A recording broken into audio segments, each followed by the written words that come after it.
You are now listening to Effin B Radio. And welcome to Effin B Radio. My name is Lindsay Collins and I am your host. Guys, I'm having an existential crisis again. I feel like I'm always on here having existential crises.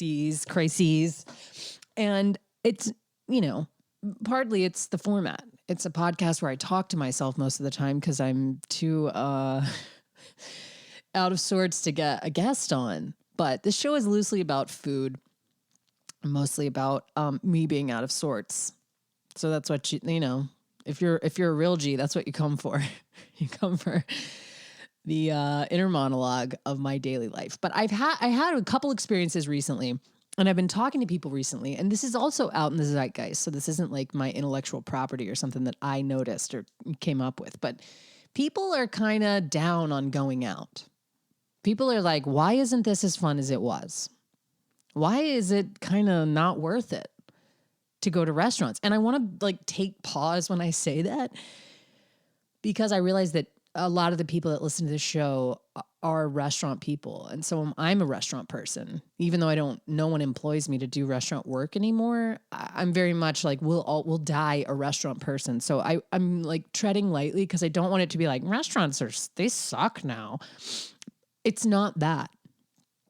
But restaurants have changed. The scene has changed post COVID. I mean, this is obviously not a novel thought, but things are really different. And as the economic sort of unrest continues to escalate, I think things just get expensive. I was talking to my mom yesterday, and she's like, she's an amazing cook. She was the first person that taught me to cook, and it was her birthday. Happy birthday, Mom. I love you. If you're listening, I know she doesn't listen, but sometimes she says she does. So in this case, this will be a test. We'll be like, did you get my happy birthday wish?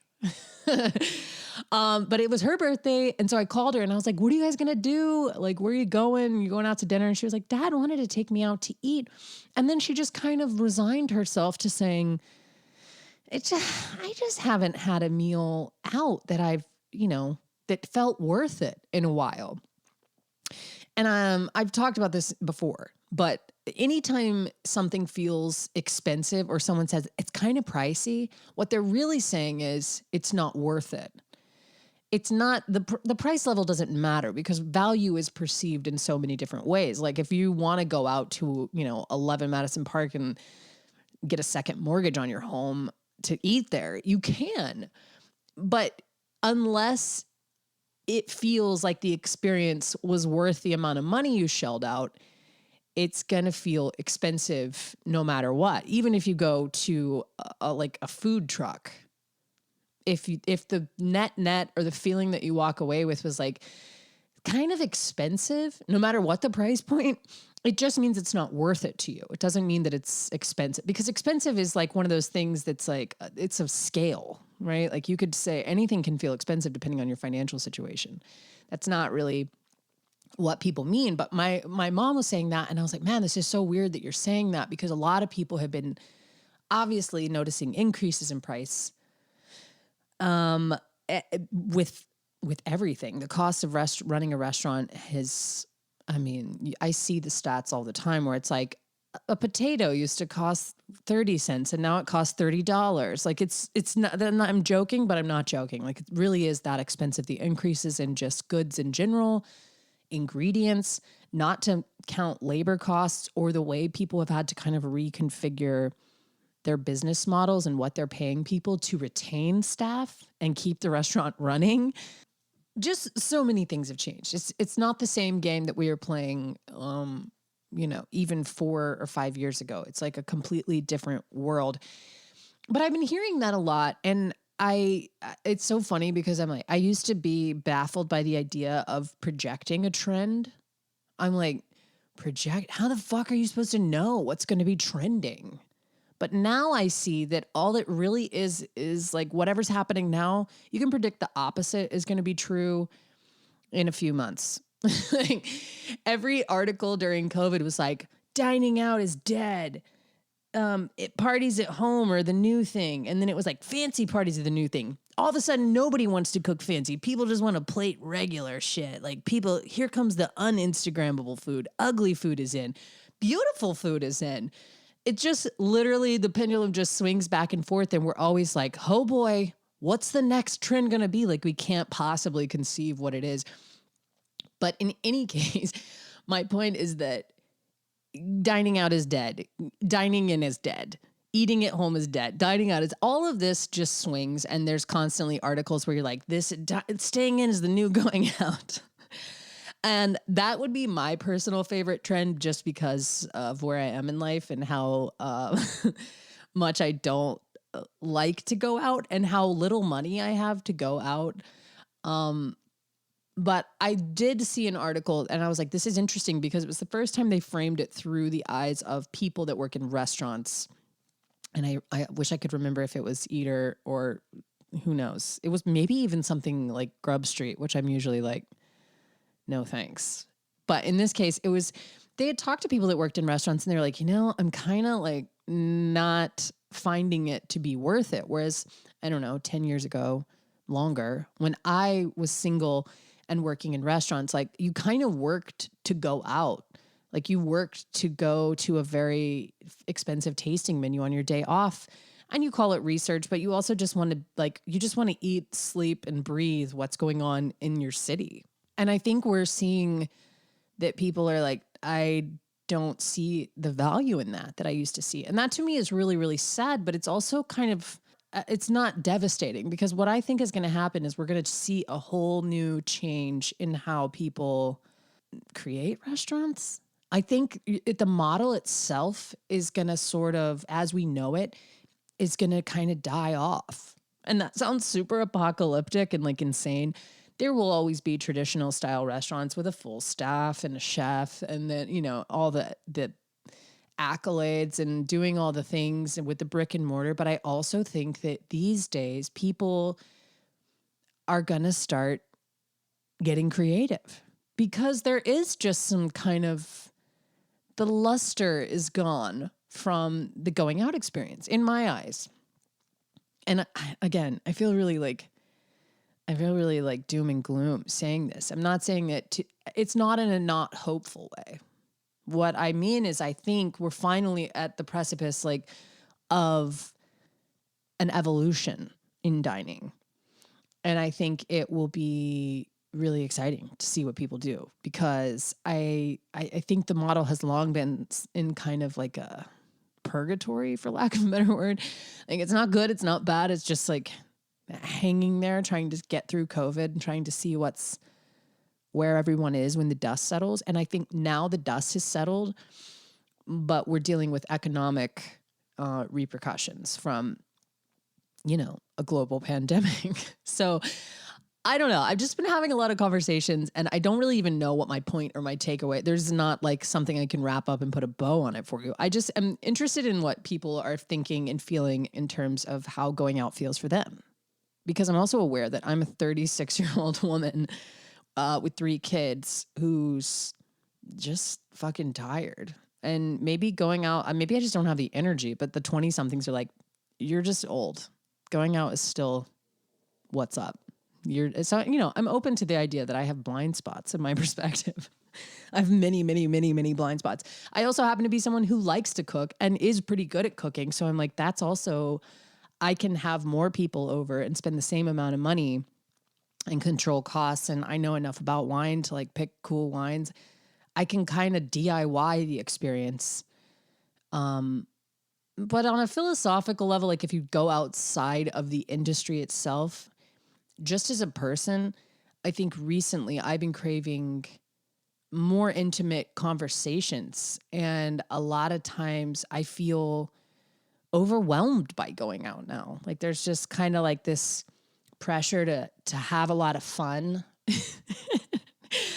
And I'm like, I want to have fun, but I also want it to be I want there to be substance in the experiences I'm having. I don't want to go out and make small talk and have drinks and take shots and like order too much. And I want these more personal, memorable, authentic kind of experiences.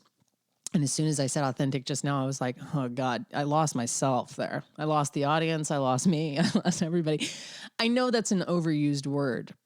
But I think we've all had an experience where we're like, this was authentic. This felt amazing. This felt like something that was worth it. It was worth doing. It was worth going to the trouble to have someone over, or spending the time to, make food or whatever, to clean your bathroom, whatever the barrier to entry is. It was worth it because you connected with someone on a human level. And I think that's kind of what I'm looking for in general, is like less experiences, but more depth to the experiences. And I think that's a side effect post-pandemic. I don't think it necessarily stems from restaurants. I think it's kind of a reshaping of the psyche in general. And that trickles down into restaurants because, as we all know, if the experience is great and your company is great, you'll forgive things like the food being like, I don't know, just okay, or not as hot as people like it, or whatever the fuck people complain about. Too salty, not salted enough.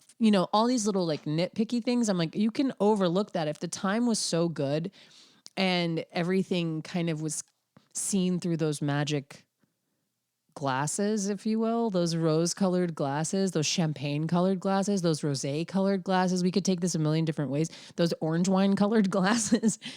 You'll forgive a lot of things in the experience, including price. It will suddenly seem worth it to you because you're like, this was crazy how much fun I had. And so I just think it's interesting that a lot of the feedback I've been getting from people is like, going out doesn't feel worth it. It doesn't feel worth it to their wallet or to their heart and their mind. And I think that is going to be interesting to see how people kind of course correct that, because they will. And that's what I'm most excited about. I'm like, can we just see somebody doing something like very out of the box? Like, I don't know, something totally new. That still is feeding people, but that's not in a traditional restaurant or establishment setting. It's it doesn't have to just be pop-ups or restaurants. I feel like there's so much more in between that's possible. And I'm not saying I have the answers. I'm just saying I feel like out there in the world, people are working this out and they're kind of trying to solve this puzzle, whether they know it or not. Because there's just, it's supply and demand. If the demand goes down for restaurant experiences for whatever reason, money reasons, experience reasons, just things not feeling the same as they did before. And that's how it is for me. And I can't really put my finger on why. I'm like, I don't know, man. I just feel, again, my own existential crisis, but I feel out of place in places that I used to feel like I belonged. And those places are restaurants. It's like, I know how to behave here. I know what to do here. I know how to engage. This is my world. And that has changed. And suddenly I'm like, how do I, make corrections? This is really hard for me to even talk about because I know it's going to ruffle a lot of feathers, or people are going to be like, you don't know what you're talking about. And that's fair. I'm not saying that I do. I'm just saying in terms of how I feel recently when I go out and the things that I notice that people are doing, not just in terms of restaurants, but people that, clients that I have who are extremely affluent are feeling the squeeze. Regular working people like me who run their own business are feeling the squeeze. The tightening of the wallets, it's just hard to justify spending money you don't have and still feeling like you had a good time. And that's what it really is. It's not that the restaurants have changed so much, even though they have. Just being totally honest, things are inconsistent. Ingredients are not as luxurious. Like there's just you're making different choices. It's like, no, I don't need the entree. I can just get it just feels like I'm making a lot of compromises when I'm going out because of financial constraints. And I know I'm not the only one, because I think there's a bigger conversation here about accessibility, in that dining out is also going to become kind of inaccessible for a lot of people. And that changes everything, on a societal level, but also on a business model level. It kind of seeps into every part of it. And then it makes the stakes a lot higher, so that when someone does have the chance to go out, or it's a special occasion, or, they're doing the thing that they don't get to do that often, they're saying, was it worth it? And you kind of pick apart the experience. So maybe, as I'm talking through this, maybe nothing has changed. Maybe restaurants are exactly the same, but because of the pandemic, because of economic uncertainty, and just, things feeling really, really tight financially, people are just being more discerning. And it's hard to just be like, come let me, who cares? Yeah, get the expensive entree. Like, fuck it, put truffles on it. Who cares? I'm gonna treat myself, to being like, I'm having a hard time even enjoying this because I really can't afford to do this. And I feel a level of guilt that's associated with going out or indulging, when it's like, I know I could make a roast chicken at home and not feel like I'm, the band that's playing as the Titanic goes down. Like, I think there's a level, like there's somewhere in between. And this isn't, I really don't have like I said, a point to saying all of this, other than everyone that I talk to is feeling something similar. And the few times that I have gone out recently, and just the lack of times that I've been able to go out recently has been kind of alarming, because I'm like, there's a lot of places I want to go, and I'll see people and they're like, when you coming in? And I'm like, I don't know, actually. It's kind of out of reach these days. And so I think that's, it's just something I've noticed. And I'm curious how you guys are experiencing this or feeling about this, because if my adorable mother has also opted to stay home on her birthday, rather than, she was saying, it just doesn't fit. I haven't had a great meal when I go out in a really long time. And that bums me out in a huge way, but it also kind of has my spidey senses perked up to, like, things are going to have to adapt. Let's just use that word, because restaurants will never, ever, ever, ever, ever go away. And there's not going to be like something where it's like, those were the days when we used to have tasting menus. Like, these restaurants will always exist in some capacity, and I hope they do. That's like I said, I live and breathe it. But I am really interested to see how things are going to adapt and where the shakeups are going to be. Because right now, a lot of people are kind of just pretending not to notice it. They're just sort of being like, we're staying the course, we're going forward, it's going to level out and it's going to be okay. And maybe that's the case. And maybe you're going to see a lot of extremely talented people switching up the way that they approach everything. So that's my end of rant. But I just, as someone who always has seen the value in going out, and always is happy to shell out the money because it is worth it to me, or it has been worth it to me in the past, I've suddenly been like, man, I haven't been to place X in a year. Whereas normally that would be something that I frequent 3 to 4 times a year on special occasions, or like once a week I'm hitting up this place. And when a new restaurant opens, I'm the first one there because it just feels like that's what I want to do. And now I'm kind of like, I'm going to hold back. I'm going to hang tight, and I'm going to wait to be more, I don't know, choosy about how I spend my very limited money. And it's troubling for the people that are opening restaurants and owning places, because I know they feel that too. And yeah, I don't know, if you're a restaurant owner and you want to talk about this, or a chef and you want to talk about this, let me know, because I think there's a level of people putting on a face of like everything's fine in order to kind of, will it into existence. And I just don't think that's the case. And I don't think this is like something that's unique to a specific genre of restaurants or caliber of restaurants. I think across the board, we're feeling the squeeze, baby. The squeeze is tight. But I don't know. The best experiences I've had recently have been people at my home, not because I'm so special, but because it allows me a comfortable place to really settle in without being so conscious of price, of time spent at a table, of the fact that the restaurant needs the table back, or that I can't afford that, or I shouldn't do that, or I should just, this is enough. These kind of ideas don't even enter my head when I'm at home or at a friend's house, or like if someone's making me dinner, it just feels very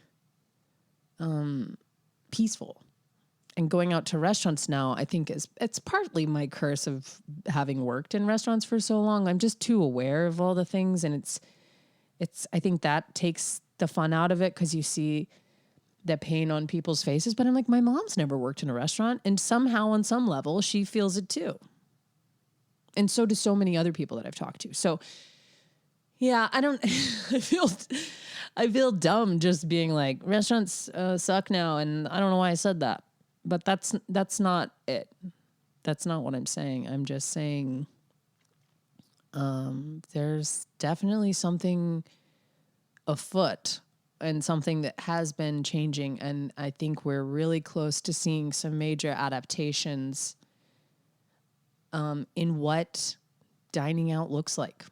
Okay, sorry for that very ominous musing about what's happening in the world of restaurants, but that's just my perspective from the outside looking in. Because again, I'm not in there. Maybe it's like awesome and everyone's like, oh, come on, you're one of those, you're just chicken littling it. The sky's not falling.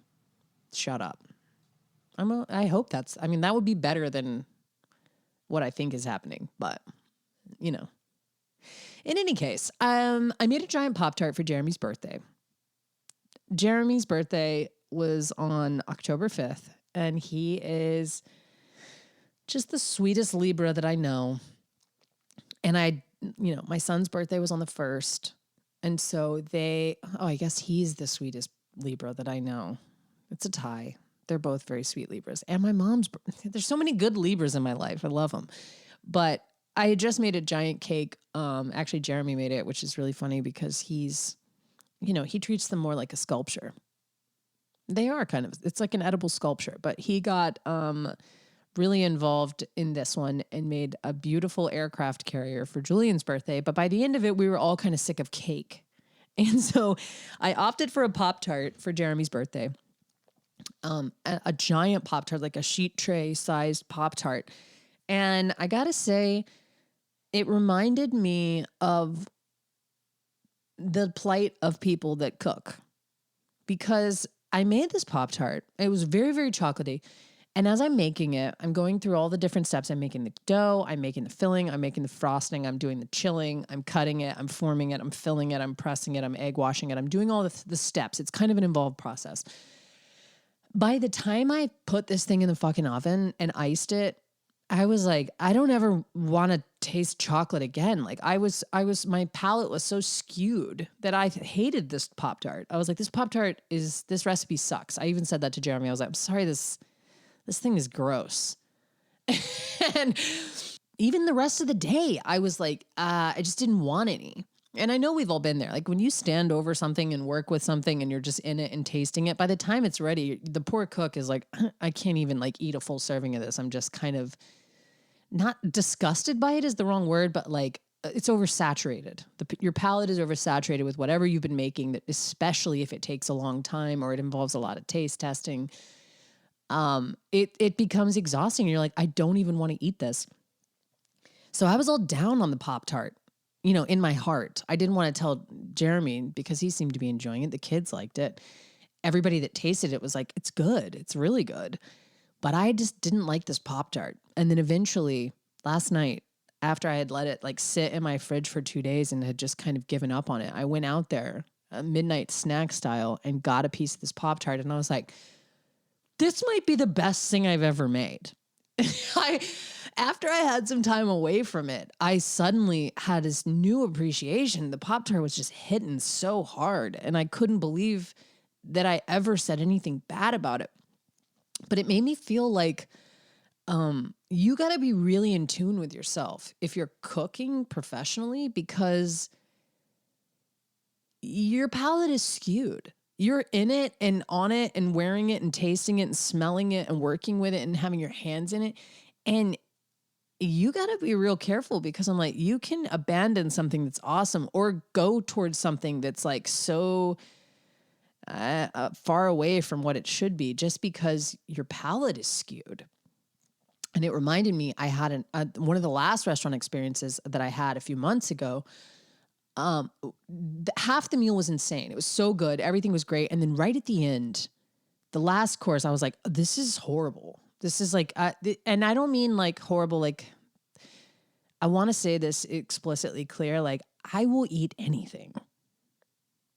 I just don't, as much of a quote unquote snob as I may seem to be when it comes to food, or like someone who knows about food or like tastes a lot of food, I'm not like fussy.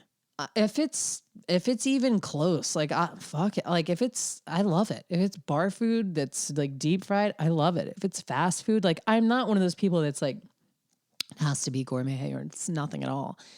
But something was wrong with the way this tasted. The sauce that came with this dish, and I'm not going to say any names because I don't want to ever like disparage anyone. I just couldn't believe it because I put it in my mouth and I was like, I don't think I can swallow this. Like, I think it tastes so bad that it was just like, it was a bad experience with that flavor. And I was like, how did we get to this point? And should I say something about it, or is this just my personal taste? But then I realized, like, if I'm looking at the data, I've never not been able to swallow something I ate before. Like, if I put it in my mouth, I'm going to chew it up and just be like, okay, maybe I don't want to take like 3 more bites, but I don't feel like I want to spit it out. Like, that just never happens to me. I'm not one of those people that's like, I like the flavor, but the textures, I just can't do that texture. It's nothing like that. Like, I can literally do it all. I'll eat anything. Cod sperm, gooey duck, anything. I'm not, I would just never not swallow a piece of food once I put it in my mouth. But this thing I wanted to spit out, and it made me think maybe this is the result, because I was just sitting there puzzling over how was half of the meal, the first half of the meal, so stunning that I almost was brought to tears. And then this one bite was so bad that it was just like a harsh 180. I was like, what happened? How did this get to the table? How did something this bad get to the table? And I was like, maybe this is one of those things where it's like you tasted it so many times that you lost your ability to be objective. And it's like, you kind of need a second opinion when you're cooking. Like, not just yourself. Like, I always taste my food before it goes out, but I'm like, you almost need, like, if you're going to be charging money for it, you almost need like someone else to be like, is this good? Like, can we be okay with this? And I know they'll give it to the staff because they always put up the new dishes and let people try it.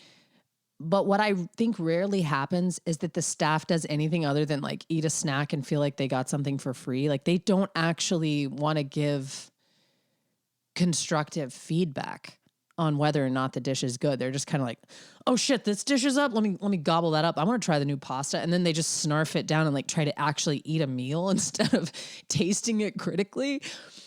But it made me realize that, man, you can go so wrong. You can be so off, because I was so off with my take on how the Pop-Tart turned out until I had some time away from it. And then I was like, this actually may be one of the better things I've ever made. So just a thought, just like have someone else taste your food. And if someone's asking you to taste your food, be honest with them.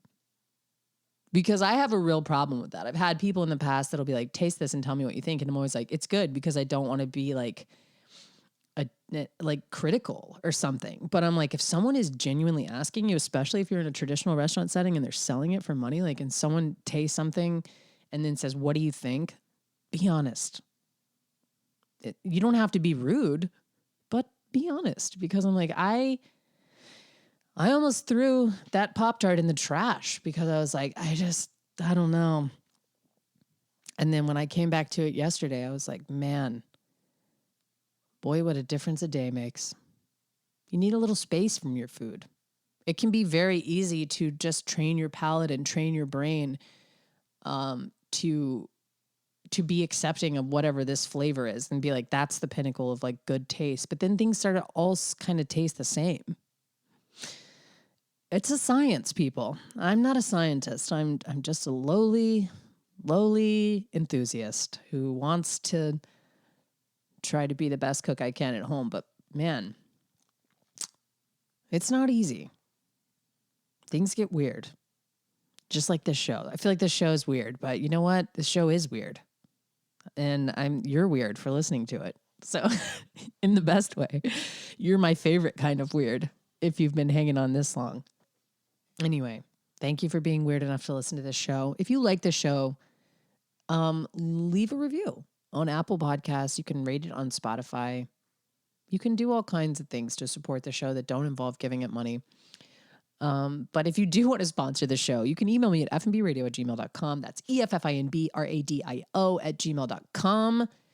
And if you're a person who was either your feathers were ruffled by the first part of the show talking about restaurants and the experience and how it's kind of, let's just say, shifted, and you have thoughts on that, even if they're not in line with the thoughts that I have, hit me up. Maybe we can get you on the show to talk about it. I'm really, really curious how people who are actually in the trenches every day and not just sitting at home, drinking iced coffee, talking into their microphones, i.e. me, feel about it. So I would love to kind of just continue this discussion because I think it's, in a weird way, it's exciting. So yeah, hit me up. Thank you for listening. And I'll see you next week. Bye, bye, bye, bye.